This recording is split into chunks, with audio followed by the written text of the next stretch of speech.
Maendeleo haya yameleta mambo mengi duniani. Kwa mfano, kwa upande wa sekta ya fedha, tumeshuhudia kuibuka kwa sarafu mpya zinazotumika kwa njia ya kimtandao, yani blockchain au cryptocurrency. Najua bado nchi nyingi ikiwemo Tanzania hazijakubali au kuanza kuzitumia sarafu hizo.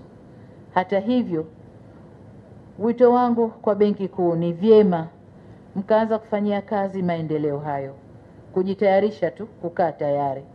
Yakija yakitukamata, yasitukamate hatuko tayari.